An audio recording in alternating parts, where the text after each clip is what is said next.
Now, see, here's a note from South Africa. City regulations now in Oudtshoorn, South Africa, have decreed that it is a nuisance to keep a corpse anywhere other than a mortuary or similar suitable place. The penalty for keeping an unauthorized corpse around is $63 a day, the first day, and only $5 a day thereafter. You get the, it's a little cheaper if you want to keep around for a month.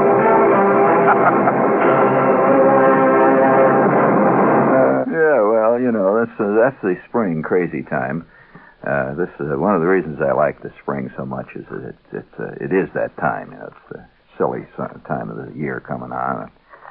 It's beginning to bubble in the blood, and it's kind of exciting. I think that there are certain times of the year when man is far more conventional than other times, and spring is the time of madness. It is. I appreciate this. You even see among the engineers faint flickers of passion. And, yes, they recall the days when they had glands. It's like, yeah. Would you please, we're going to salute glands, please. Please. Bring out my gland salute music. Yeah, all right. Oh, God. Think of some of the things that you've never really given thanks for. And tonight, as part of our vast public service programming on this deeply concerned radio station, deeply concerned with your life and the lives of all our fellow men, we would like to salute tonight something which we all have, but very rarely do we speak about. Glands. Right up there, bang there. Oh, hooray for the glands. Just think what life would be without the glands. We just walk around and do nothing but eat oatmeal. And live like poor old turtles. They don't have no glands. Oh, yeah! Hooray for the glands.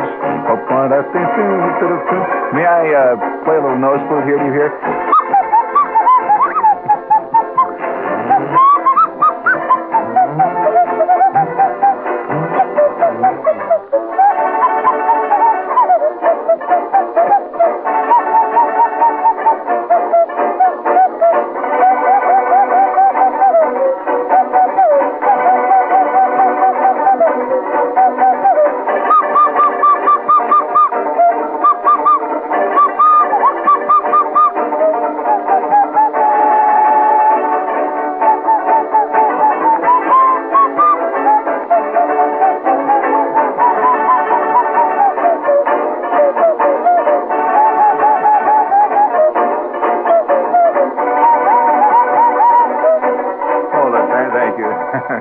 Thank you. It's all right.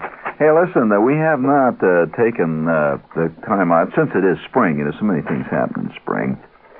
And I'm going to have to warn you. Hey, listen, one thing before I get started here. Very important announcement here. It really is. It's earth-shaking importance. Beginning next week, that is Monday, we will be heard at 11:15, which is our old time. When we moved to 10:15 about a few years back, there was a fantastic uproar. I got hundreds of letters from people griping about the change, and I personally wasn't particularly happy about it because 11:15 is the time. I don't know, it's just right for my stuff. It is. Well, if any time is right, let's put it that way. Let's be perfectly honest about life here. And so beginning next Monday, we are going on the air at 11:15 p.m. Monday through Friday. And that's the way it is. And so don't immediately at 10:16 start writing an angry letter saying, what happened? They finally fired Shepard. No, I've just moved. I've moved. That's been in the works too. But I'll be. No. There's no way. I have insinuated myself into the marrow of the bones here, and it's impossible. To uproot Shepard would be more difficult at this point than to get rid of crabgrass in the state of New Jersey. No way. You can stomp it out on one little corner of the lawn, but it's going to come back. And that's the way life goes, when you're basically a monster. You don't give up. So, nevertheless, as of next Monday, remember now, 11:15. Don't want to hear any more complaints. Speaking of complaints, I must say that one of the things that a good citizen of the city knows that spring not only brings April showers and May flowers and all those goody things, all Valentines and all that kind of stuff. Spring also brings the new crop of cockroaches, and a whole new generation of cockroaches is now walking the earth for the first time this spring. And did you know that this is a whole new generation? You know that one of the things that sets man apart from other creatures, according to the current issue of the Smithsonian Magazine, by way of a famous British scientist, is that, I have to bring in these official credentials, because if I said it, you'd say, oh, there goes some of that shepherd jazz. One of the things that sets man apart is his ability to use tools, sets him apart from the other animals, except that this has not necessarily set him apart from the animal world completely. For example, there are certain woodpeckers that have learned to use tools, and certain other animals have been known to pick up a stick and scratch their back with it, and so on. Yes, that's true. Certain gorillas do things like that with sticks and things like that. But the thing that sets man apart, really, from the other creatures, no other creature does this, is his ability to transmit information about using tools to his fellow creature. You see, and furthermore, transmitted from generation to generation. Now, that's a very new thing, see, among the primates, among any animals. And so the fact that some guy a long time ago invented a pencil, and he showed somebody else around him how to use the pencil. Today, you don't even remember learning how to use a pencil. I mean, but it was transmitted along, see? Well, one of the things that draws us closer to the cockroach, and I think that man has great things in real in common. Almost he shares them in tandem with the cockroach. Is that there is certain evidence that cockroaches too pass along information to other cockroaches.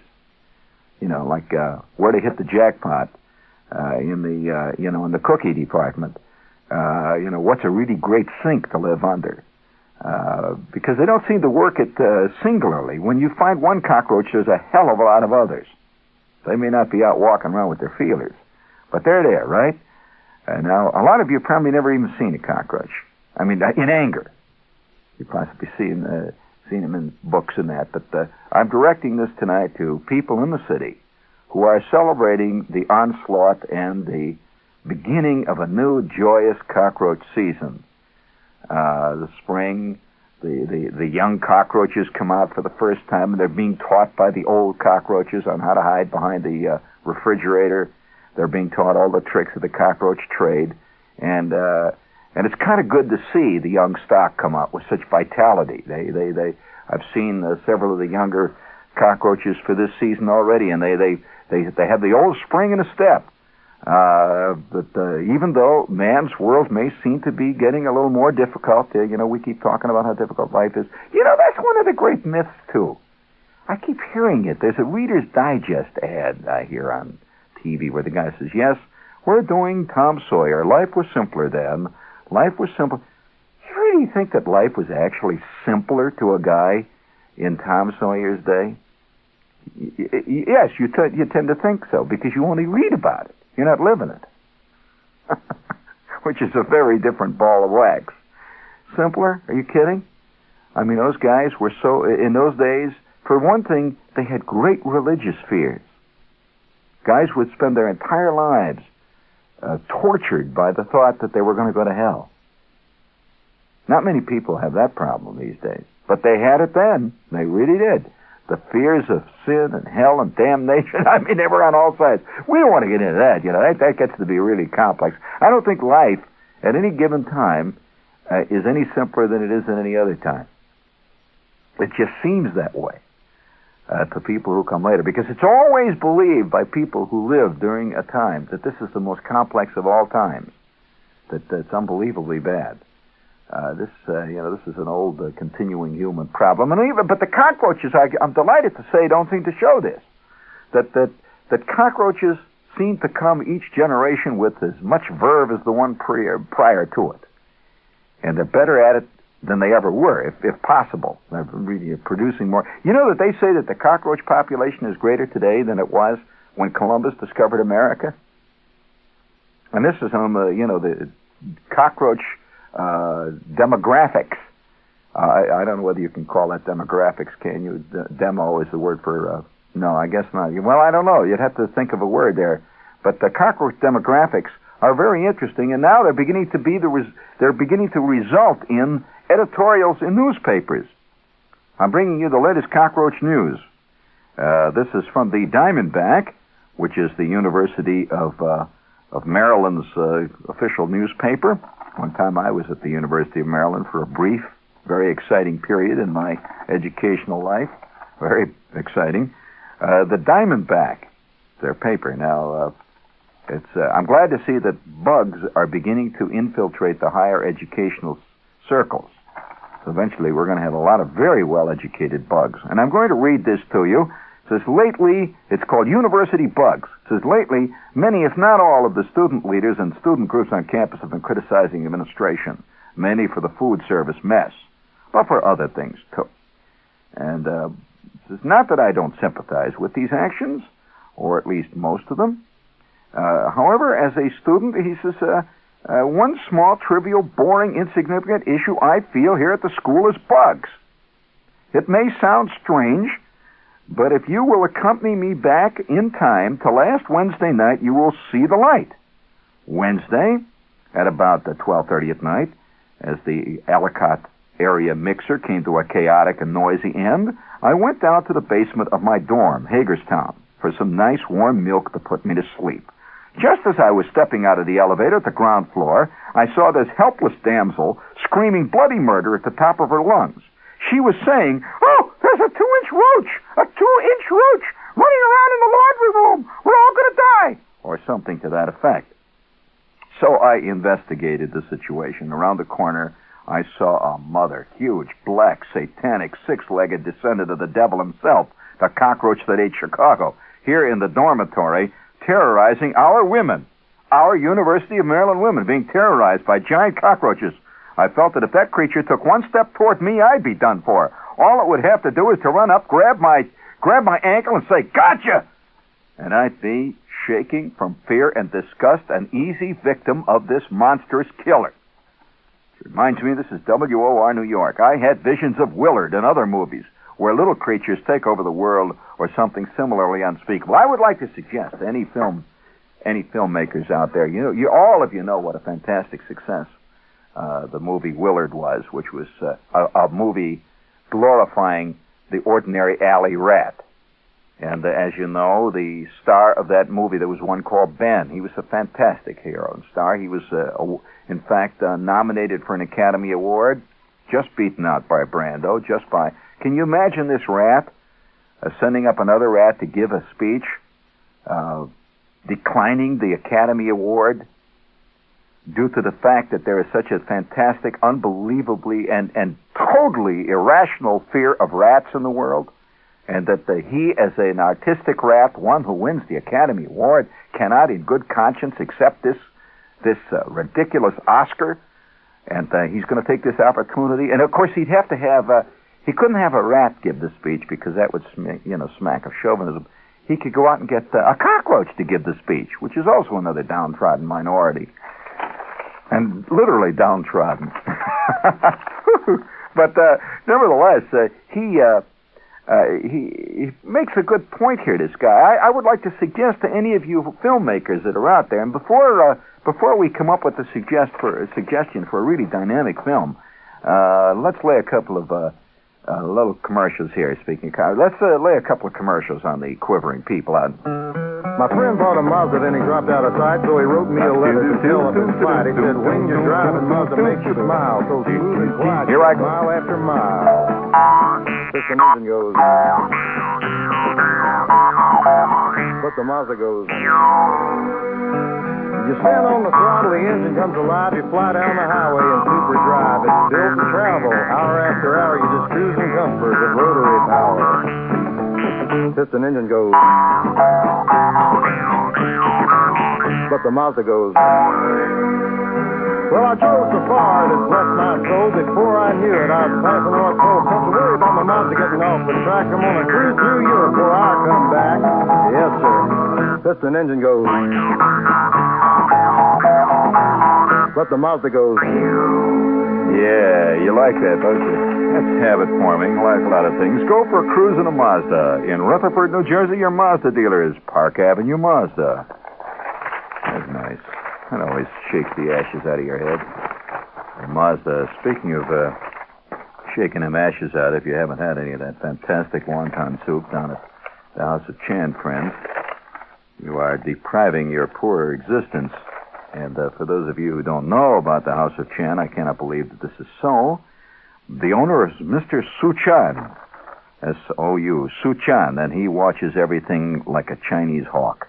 From the table service to the preparation of each dish, Mr. Su Chan makes sure everything is just right for you. There are 22 chefs, and each one is a master of the magic Chinese wok. As you know the old song, I've been walking on the railroad. Yes, each one is a master of this fantastic Chinese wok, and there are 117 various types of chicken dishes alone available at the House of Chan. And you can just go there and just go totally... I was trying to think of the Mandarin word for ape. It's on the tip of my tongue. Hanga! Yeah, that's it. You can go and go hanga anytime you want down there, and they'll just let you go all over the floor. Now, that's the House of Chan. And it's a great restaurant, open 7 days a week. They have a bar. They serve lunch, they serve dinner, and they're open till midnight. And they're on the corner of 52nd and 7th Avenue, 52nd Street and 7th Avenue. And you can't get no more in the middle of New York than that, right? How about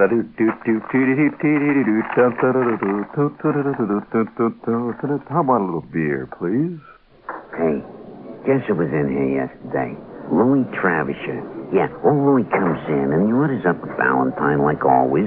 And like always, he's got troubles.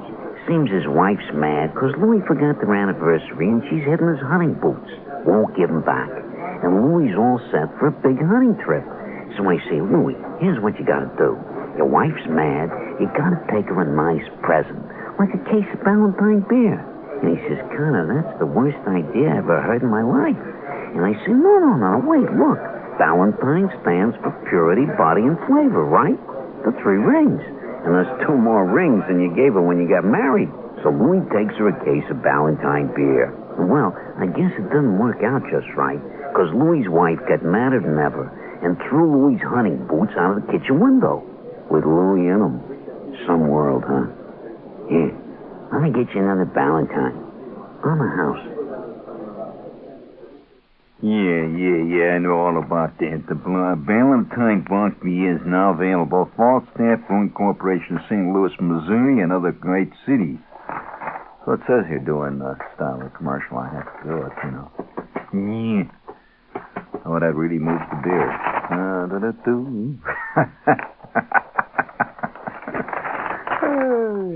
He's cackling up and down the avenue. Let's see, I think we'll hold that last little spot there for a while. You don't mind?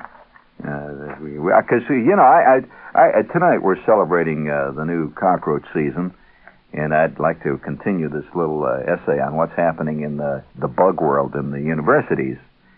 See, we think of cockroaches living in people's apartments, but they're everywhere.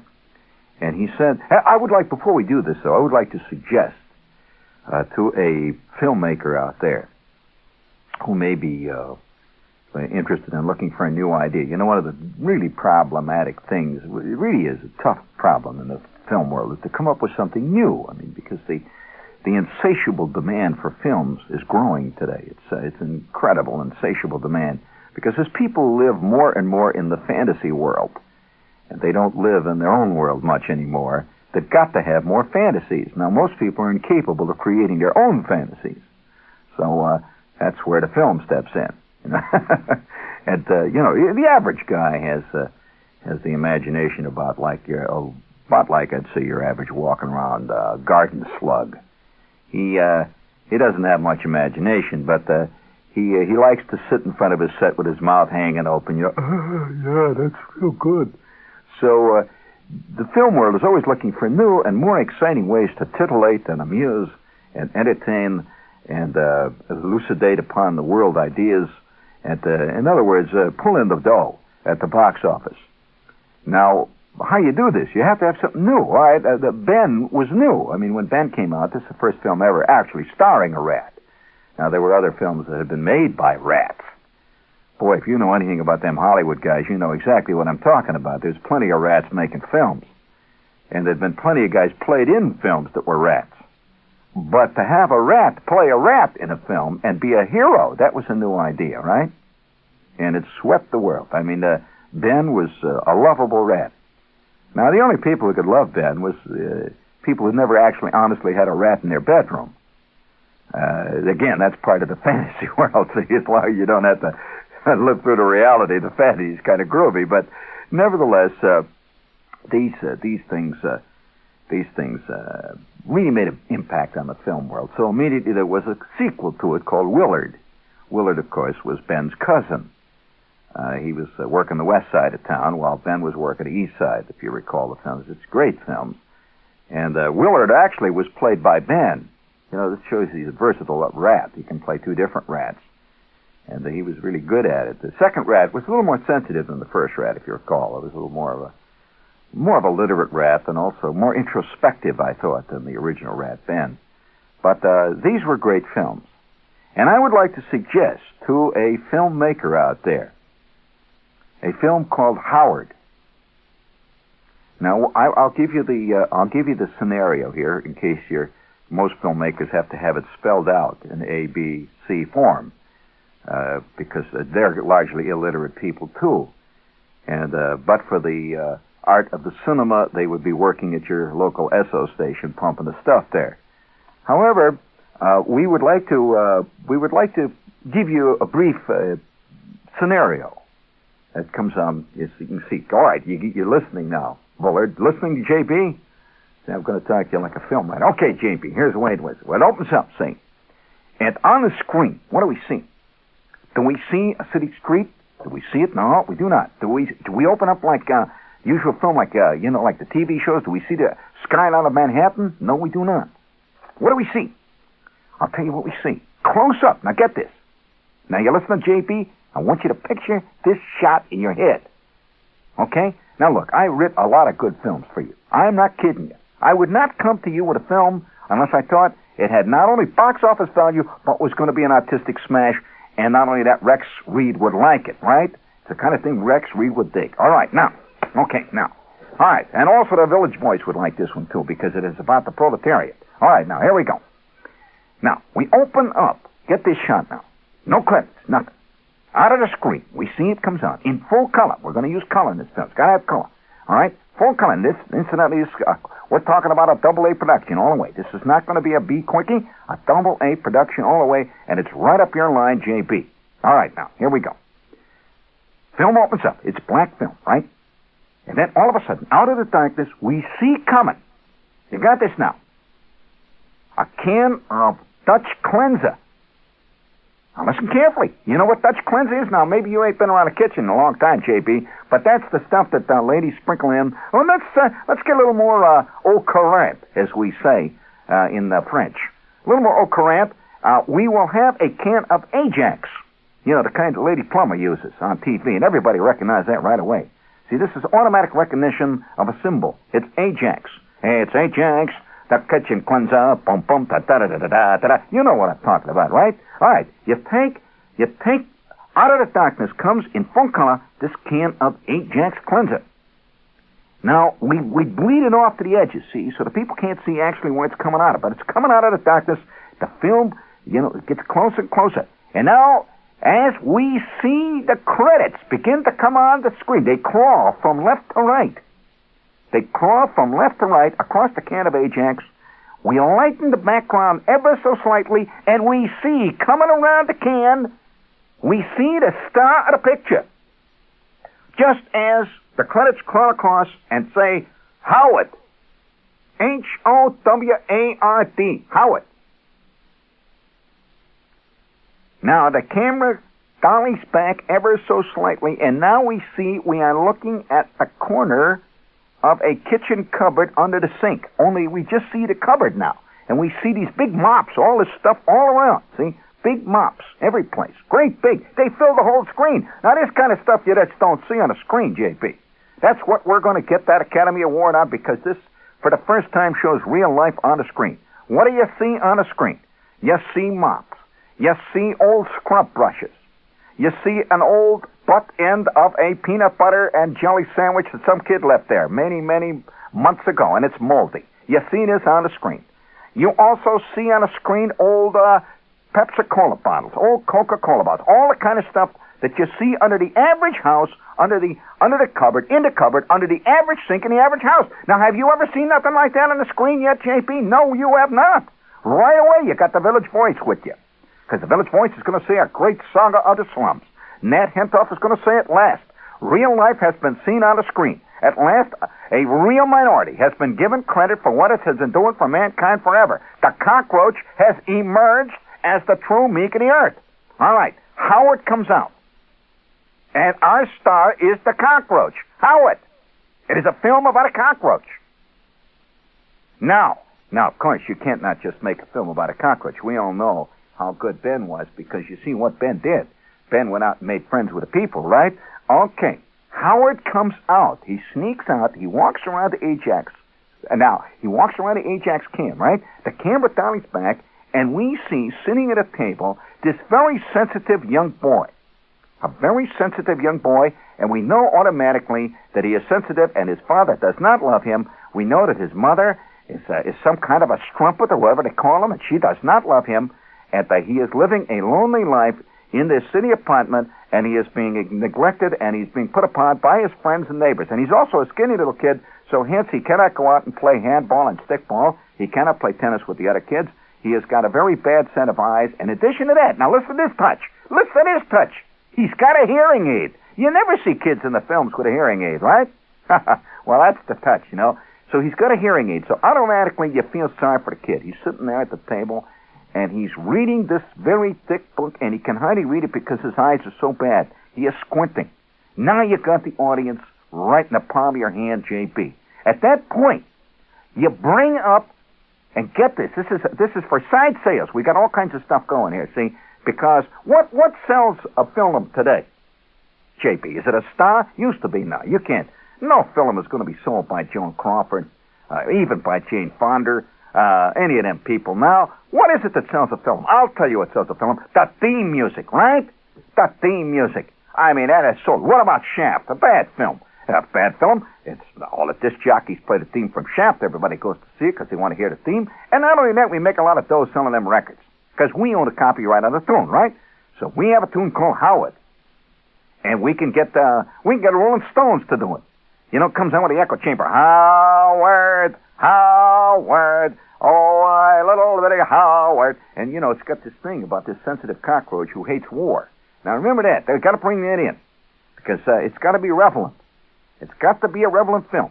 So this cockroach hates war, and he comes out, not only hates war, he hates poverty, he hates the way poor people are put upon, and in addition to that, he don't like Nixon. So he comes on, and he, you know, I ain't written the song yet, but we'll give that over to Manny and all them guys in the song department. They'll turn out a good song, okay? All right, now, Howard comes out. Now you got it. And you can hear in the background the Rolling Stones.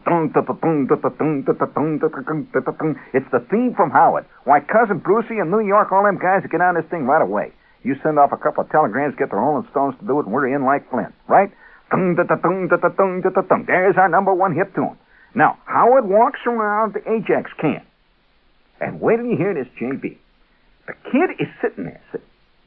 Now, this poor kid with the thick glasses, if you can imagine like a young Roddy McDarrah with pimples. He's a sad kid.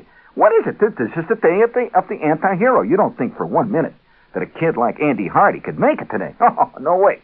The kid's got to be a very sensitive kid, and he's wearing a sweatshirt that has Snoopy on it, and he's also got, give him a couple of buttons like Save the Indian, something like that on, and he's sensitive, and he's reading. and he's sitting there reading, and his eyes are watering because he can't see, and then all of a sudden, he notices, coming around the Ajax can, he notices Howard. Well, for one brief instant, the kid gets this, being a human being, he has this instinct to step on a cockroach, right? Everybody has this instinct. But then he notices the way Howard is moving his little feelers. He is looking right at him, moving his little feelers. And the kid looks up and says, at the first lines are spoken in the film, he says, hello. Well, now, nobody has expected him to talk to the cockroach, right? Caught you off guard, didn't it, JP? Yeah, well, at that point, what does Howard do? Do you think Howard runs away? No, Howard backs up. He looks very shy. At which point, the kid, who has been eating some fig bars, he's got his box of fig bars, he very carefully bends down and puts a little piece of fig bar right there on the linoleum. And Howard comes out very, very nervously. You know how cockroaches do, but at the same time, we hear the music behind it playing Howard. And then the credits come on, see? Whatever the kid is, we get, they're playing Joey. You call him Joey, that's a good city name, right? And then Howard, played by Howard. That's a real cockroach, and they'll know that he's playing himself. It's a real cockroach. This ain't Raquel Welch or none of them other bimbos. This is a real cockroach. Comes on. Well, then we have all the other credits, all the other cockroaches, see, because we've got a lot of cockroaches coming in. Now, Howard comes out. He makes contact with Joey. He eats the fig bar. He picks it up in his cute little feelers and starts to walk backward, at which point Joey says, the least you could do is say thank you. Well, of course, at that point, all the mothers in the audience are going to like that, because what does a mother like better than a polite kid? And he has said thank you. And at which point, somehow, we get the idea that little Howard has heard him and has recognized the truth of what he says. He drops the fig bar and he waves his feelers in thankfulness. Well, we then fade to the next day. The kid is walking in the kitchen again. He sits down and he opens his book. Now the picture is starting. See, we now know the kid is a downtrodden kid. We have a couple of scenes of him getting beat up in the yard at the school. We get a shot of the old man saying that, stay out of here when I'm doing my taxes. Quit bugging me. You don't know anything, kid. We get Pat Hingle to play that role. Now, at that point, he sits down and he remembers Howard. And he goes over to the cupboard, opens the cupboard, backs away, and puts down a piece of fig bar. And Howard comes out. Now, I want you to listen, JP. I don't give you no jazz on the film. When I'm telling you I'm going to give you a commercial film, I'm giving you a commercial film. What happens? Days go by. Each day, Joey is training Howard, his friend the cockroach, and now he is bringing all his other friends out. And we see the kitchen floor every day as Joey comes in to eat his fig bars. The entire floor is covered with cockroaches, which are friends of Howard's and are now friends of Joey's. Well, now, of course, the next scene, here's where the conflict begins. The next scene, this is the big scene in the film. We get Geraldine Page to play the tough mother, right? She is playing his mother, and, she's a drunk, and she's a bum, and she's sitting there, and she's screaming about the days when she was in the Tennessee Williams plays and all that stuff. And poor little Joey comes home on this day, and he says, Mother, would you please help me? I am doing a paper on Moby Dick the White Whale. Would you please help me with my homework?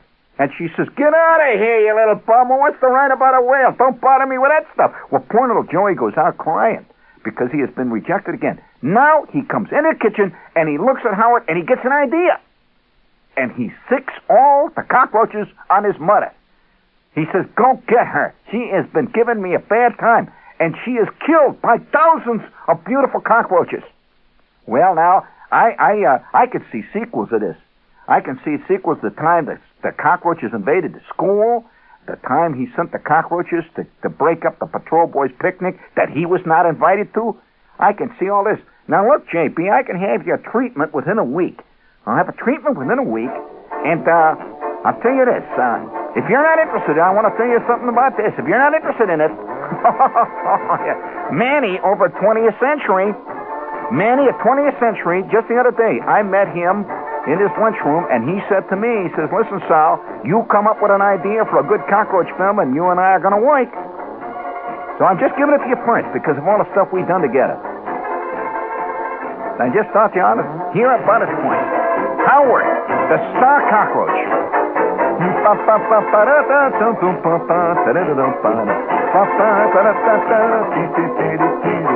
wouldn't be a bad film, would it? You'd kind of like that, wouldn't you? Well, now, wait a minute. Don't put it down. See, the cockroach is I think, is a ubiquitous character, and nobody's done a true full film on the cockroach. I'll give you. All right, now wait a minute. Not just a minute. You think Shepard is blowing smoke again? There's constant feeling that Shepard is constantly blowing smoke.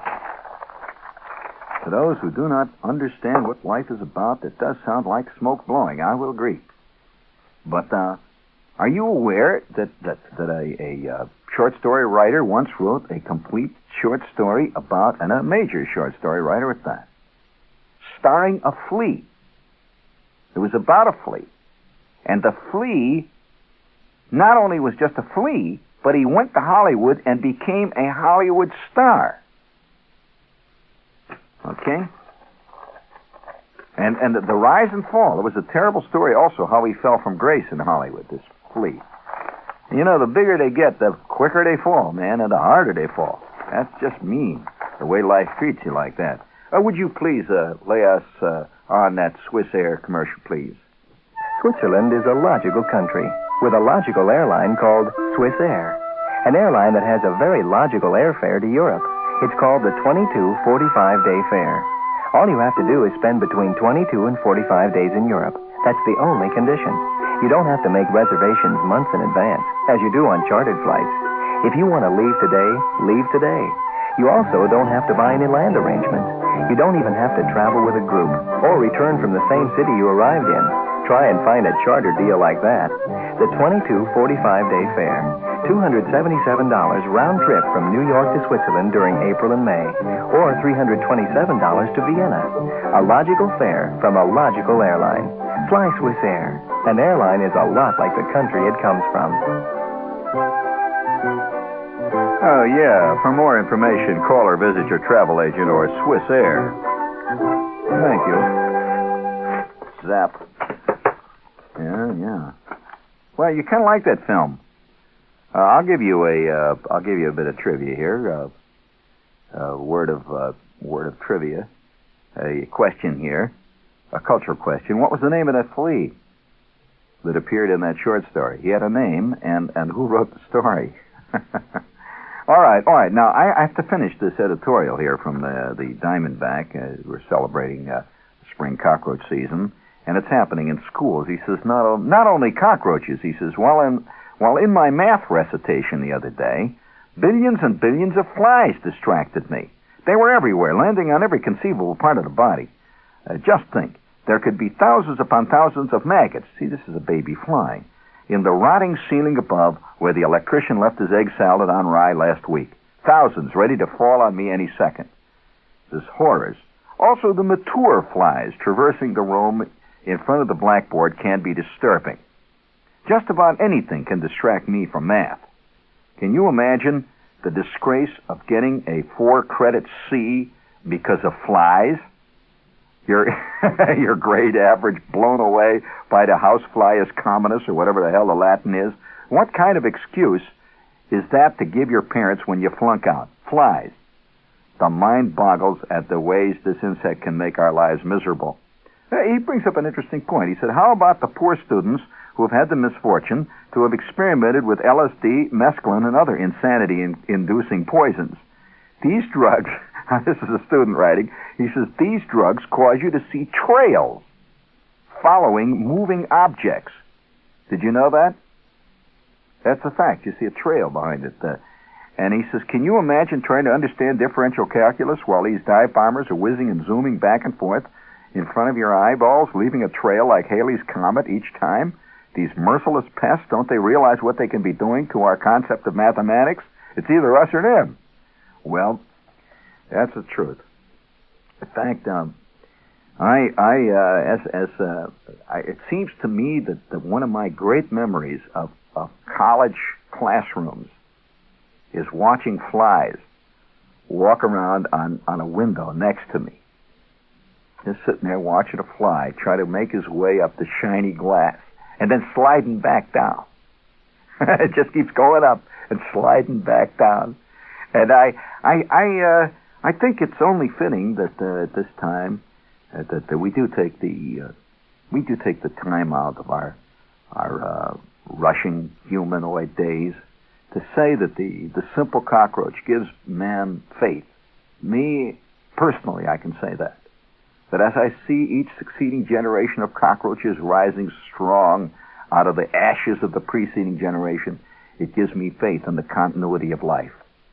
And so tonight, we've taken this time out to salute the spring generation, the new 1973 generation of cockroaches who are carrying the cockroach torch high and who will march forward into the future with great, I would have to say, tremendous elan and the confidence that the cockroach race will continue. I imagine they even have little graduations, where each succeeding generation of cockroaches is given the torch of freedom. And by the way, the cockroach is an extremely free animal. He moves. He knows no family ties like the bee. The bee is hung up with queens and all that stuff. Oh, not the cockroach. You put a cockroach in your lunchbox and you have established a new colony. They seem to be able to produce almost by hermaphroditic means, which is, again, part of their tremendous resiliency. And so tonight, for those of you who do have great reverence of life itself, I've said life, and I mean reverence for life and of life, we must, perforce, honor the ubiquitous, the valiant cockroach, and salute this new spring generation. May they proliferate, and may they enjoy the fruits of our labors. Little crumbs. Oh no, the cockroach does not weave, nor does he spin. He just eats. Incidentally, it has been said that the cockroach was the first animal to discover the benefits of welfare. He produces nothing. He only demands.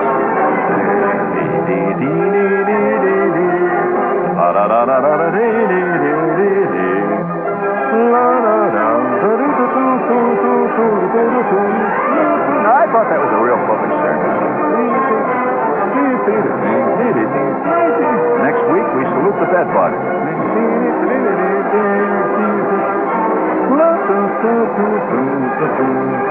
Thank you. You've been very brave, gang. Brack.